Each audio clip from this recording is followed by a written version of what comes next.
Salam Nusantara, Rahayu untuk kisana semua. Masih bersama Sasana Sastra Channel ya, dan bersama tim pada perjalanan Napak Tilas part 2 ke situs-situs Gunung Arjuna. Setelah beristirahat semalam di shelter Eyang Semar, kami melanjutkan perjalanan menuju ke Makutharomo. Dengan trek yang menanjak, kami berjalan perlahan sambil menikmati udara pagi. Di sekitar area menuju Makutharomo, kami menemui beberapa arca yang mirip dengan arca Semar seperti di tempat camp kami kemarin. Dan pastinya tempat ini juga dipergunakan sebagai tempat peribadatan bagi para peziarah.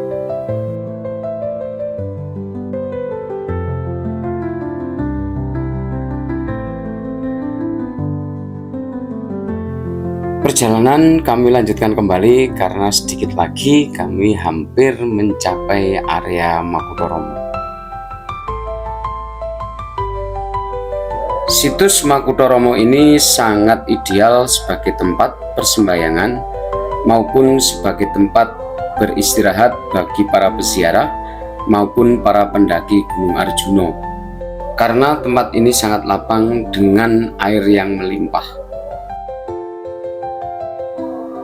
Situs Makutharomo ini berupa punden berundak dengan bangunan utamanya berbentuk altar. Dan pada altar inilah digunakan sebagai Padmasana atau tempat persembahyangan utama bagi para peziarah yang ingin melakukan ritual suci sesuai dengan keyakinannya. Diperkirakan bangunan ini dulunya memang digunakan sebagai Candi Pamujan. Karena kalau kita lihat secara kaidah sejarah bahwa sebuah candi yang berada di pegunungan memang dipergunakan sebagai tempat peribadatan, atau disebut juga sebagai Candi Pamujan. Tidak lupa juga di sini kami bersama tim melakukan persembahyangan secara pribadi yang sesuai dengan tema pendakian kita, yaitu pendakian Napak Tilas ke situs-situs sejarah yang berada di daerah pegunungan.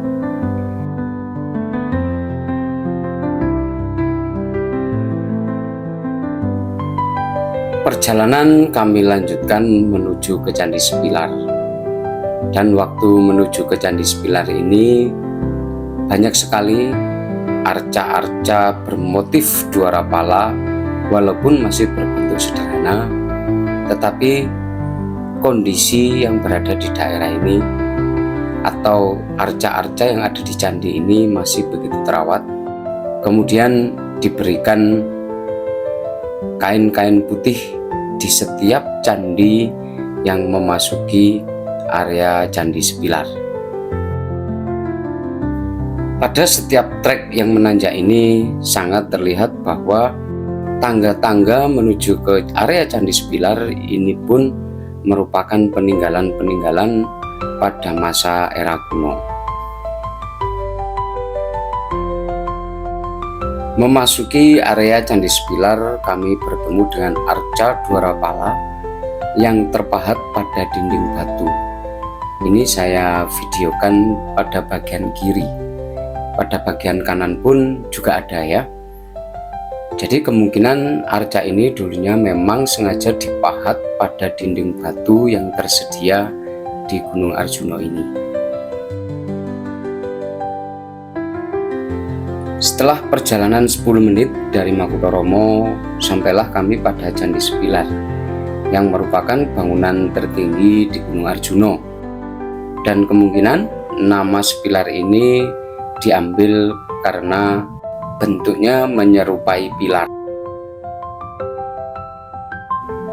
Dan uniknya nama Sepilar ini memiliki akronim karena memang kebetulan karena kita tinggal di Jawa, jadi segala sesuatu memiliki akronim atau paribasan ya. Jadi nama Sepilar itu diambil dari akronim Sepi ing Nalar, yang berarti manusia harus mengosongkan pikirannya untuk menghadap pada sesembahannya atau pada Tuhannya. Jika pendapat ini benar, maka situs Sepilar merupakan puncak dari rangkaian situs untuk pemujaan terhadap Yang Maha Tinggi, dengan meninggalkan segala urusan keduniawian dengan cara mengosongkan pikiran atau nalar kita.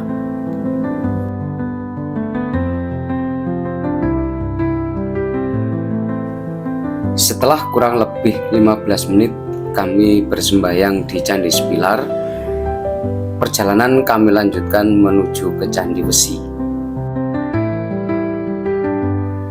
Dari Candi Sepilar tadi, kami melipir ke kiri menuruni perbukitan dan memasuki celah-celah sempit untuk menuju ke Candi Wesi ya.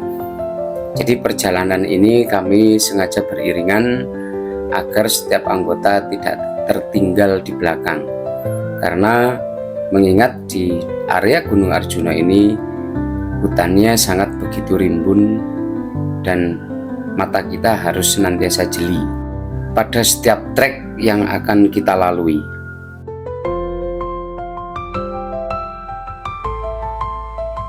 Kurang lebih 15 menit kami berjalan, sampailah kami berada di Candi Wesi. Posisi Candi Wesi ini berada pada punggung Gunung Arjuna. Candi Wesi berbentuk punden berundak dengan ukuran panjang kurang lebih 20 meter kali 15 meter. Punden utama Candi Wesi berorientasi ke arah puncak Gunung Arjuna, dan yang seperti pada candi-candi Pamujan memang seringkali berbentuk punden berundak dengan wujud seperti Padmasana sebagai tempat pemujaan utama. Setelah kurang lebih 20 menit kami berada di Candi Wesi, perjalanan kami lanjutkan menuju ke candi berikutnya dengan menelusuri trek sempit serta licin. Dari sini kewaspadaan tetap perlu ditingkatkan, karena jika kita kurang teliti maka kita akan salah jalan ya.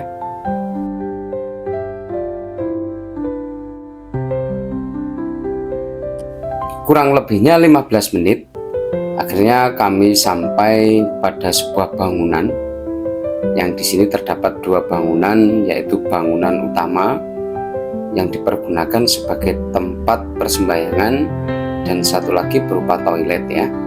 Nah, di sini terdapat dua arca dan juga terdapat beberapa tatakan batu sebagai tempat untuk bersandarnya dua arca tersebut. Tidak lama kami berada di tempat tersebut, akhirnya kami memutuskan untuk kembali ke area camp kami yang berada di situs Eyang Semar.